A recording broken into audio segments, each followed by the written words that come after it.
ఆ సామాజిక వర్గం వాళ్ళు కూడా ఆయన్ని తిరస్కరించి ఈ రోజు నన్ను నెగ్గించేయడం అని అంటే పార్టీ మీద అభిమానం, నా పైన బాధ్యత అన్నారు. ఆ బాధ్యత నేను విస్మరించట్లా. ఒక పక్కన సత్యబాబు గారు చైర్మన్ అయ్యి ఉన్నారు. ఆర్యాపురం కోఆపరేటివ్ బ్యాంక్ ఎంతో ప్రతిష్టాత్మకమైన బ్యాంక్.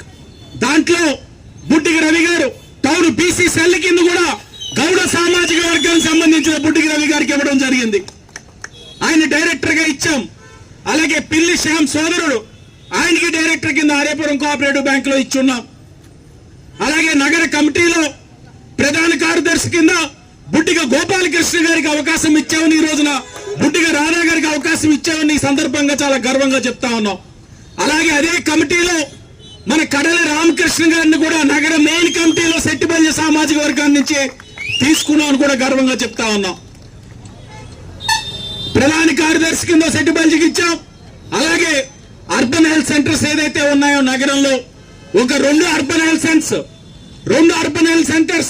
8లో 2 సెట్టిబల్జికి ఇచ్చామని ఈ రోజున గర్వంగా చెప్తా ఉన్నాం. ఒకటే బుడ్డిగ గోపాలకృష్ణ గారు, ఇంకోటి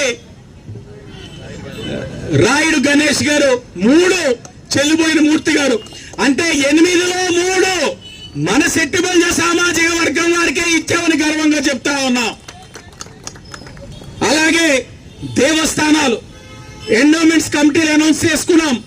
ఆ ఎండోమెంట్స్ కమిటీల్లో కూడా సోహాలమ్మ టెంపుల్ వచ్చి కడియాల భద్రరావు గారు సెట్టిబల్జ సామాజిక వర్గానికి ఇచ్చాం.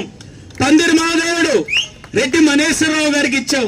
అలాగే డైరెక్టర్లు ఇలా చెప్పుకుంటూ పోతే ఎక్కడ అవకాశం వస్తుందో అక్కడ జనాభా తమాషా బట్టి, వాళ్ళు ఉన్న జనాభా సంఖ్య బట్టి వాళ్ళకి ఇచ్చే గౌరవం ఇచ్చుకుంటూ ముందుకు తీసుకెళ్తా ఉన్నాం. తప్పకుండా రాబోయే రోజుల్లో బీసీ సామాజిక వర్గ సభ్యులందరూ ఐక్యతగా ఉండాలి. మన తాలూకు ఆలోచనలు ఎప్పుడు ఒకటే, మనకి మంచి ఎవరు చేస్తారో వాళ్ళకి అండగా నిలబడాలి. ఈరోజు తెలుగుదేశం ఎప్పుడు కూడా బీసీని ఆదరించింది. తెలుగుదేశం పార్టీకి వెన్నెముక్క బీసీలు. కూటమి ప్రభుత్వం అదే ఆలోచనతో ముందుకు తీసుకెళ్తా ఉంది బీసీలని. కాబట్టి మనకి మేలు చేసేవారు ఎవరన్నది మనం ఆలోచించుకోవాలి. ఈరోజు మనకి మేలు అన్ని విధాలుగా చేస్తా ఉంది కూటమి ప్రభుత్వం. ఓ పక్కన చేనేత కార్మికులను ఆదుకుంటా ఉన్నారు, మరో పక్కన నాయ బ్రాహ్మణులను ఆదుకుంటా ఉన్నారు, మరో పక్కన కల్లుగీత కార్మికులను ఆదుకుంటా ఉన్నారు.